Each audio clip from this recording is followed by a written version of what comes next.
बिहार में जितनी चर्चा राजनीति की होती है, कमोवेश उतनी ही बात अपराध की भी होती है। करीब 4 दशक से बिहार में राजनीति और अपराध के गठबंधन के दहशत का माहौल बना रखा है।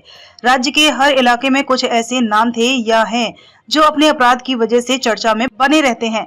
वहीं अब कुछ नए चेहरे भी अपराध की दुनिया में कदम रख रहे हैं। अपराध की दुनिया का ऐसा ही एक नया चेहरा चुनमुन झा का था। अररिया जिले के नरपतगंज में एसटीएफ के एनकाउंटर में मारा गया कुख्यात चुनमुन झा खस्सी चोरी से अपराध की दुनिया में आया था। चुनमुन के खिलाफ वर्ष 2020 में पहली बार शराब बरामदगी का मामला दर्ज हुआ था।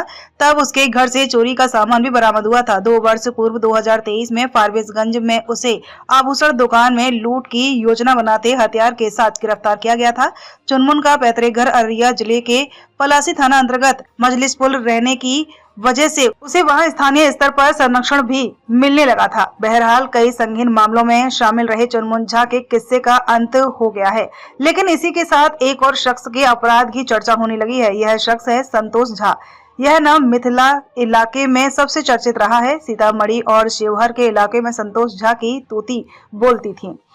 बताते हैं कि संतोष झा की बहन के साथ बहुत सारा अत्याचार हुआ था, जिसके प्रतिशोध के लिए संतोष झा ने उनकी बहन के अत्याचार में शामिल लोगों से बदला लेने के लिए नक्सली संगठन ज्वाइन किया। नक्सली बनने के बाद उन्होंने उनकी बहन प्रताड़ित करने में जिन लोगों का इन्वॉल्वमेंट था उन लोगों की हत्या की और उसके बाद फिर वह नक्सली गतिविधि से अलग हो गए।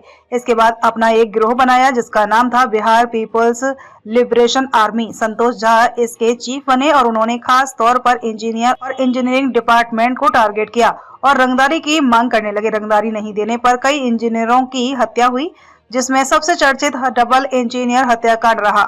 इसके कारण यह भी कहा जाने लगा कि सीतामढ़ी और शिवहर में विकास में संतोष झा बाधा बन रहे हैं। 6 महीना में जो काम होने वाला होता था वह 6 साल में नहीं हो पाता था, जिसमें सीतामढ़ी और मुजफ्फरपुर एनएच भी शामिल है। बेलसंड का मरर पुल है। ये बहुत बड़ा प्रोजेक्ट था जो संतोष झा के कारण पूरा नहीं होता था। संतोष झा अपने संगठन में नए लोगों को शामिल कर उनके अपराध के अनुसार सैलरी भी देते थे।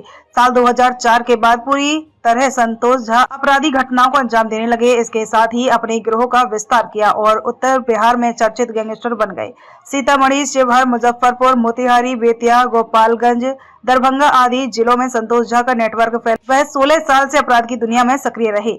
मीडिया रिपोर्ट की माने तो संतोष झा के पास करोड़ों की संपत्ति थी। कंस्ट्रक्शन कंपनी व ठेकेदारों से उन्होंने 300 करोड़ रुपए वसूले थे। 200 करोड़ की संपत्ति की सीतामढ़ी में होने की बात कही जा रही थी। वहीं उत्तर बिहार के अन्य जिलों में भी करोड़ों की संपत्तियां हैं। इसके अलावा असम, गुवाहाटी, जमशेदपुर, रांची व उड़ीसा में भी संपत्तियां हैं। संतोष झा का परिवार असम में रहता है। उसके बच्चे गुवाहाटी में प्रतिष्ठित शिक्षण संस्थान में पढ़ाई करते हैं। तब की मीडिया रिपोर्ट बताती है कि संतोष झा का राजनीतिक संबंध भी था। वह लोजपा नेता सह सांसद चिराग पासवान को अपना मित्र बताते थे। वर्ष 2015 में उन्होंने लोजपा के टिकट पर चुनाव लड़ने का प्रयास भी किया था, लेकिन अंतिम समय में टिकट कट गया। वर्ष 2010 में जिला पार्षद नवल राय की हत्या के बाद संतोष का नाम अपराध की दुनिया में तेजी से उभरा था। 2010 के अक्टूबर में विधानसभा चुनाव के दौरान शिवहर जिले के श्यामपुर भटा में लैंड माइंस बिछाकर 5 पुलिस वालों की मौत कर दी थी। इसके बाद संतोष ने एक के बाद एक कई वारदात को अंजाम दिया। गोपालगंज, बेलसंड, सीतामढ़ी में रोड कंस्ट्रक्शन का काम करने वाली कंपनियों को निशाना बनाना शुरू कर दिया। इसके बाद पुलिस ने उस पर 1 लाख रुपए का इनाम घोषित किया था। हालांकि साल 2018 में डुमराकोट परिसर में पुलिस कस्टडी में ही संतोष झा की हत्या हो गई। संतोष के गिरोह के मुकेश पाठक पर इसका इल्जाम लगाया गया, जो अभी उत्तर बिहार के बहुत बड़े गैंगस्टर माने जाते हैं।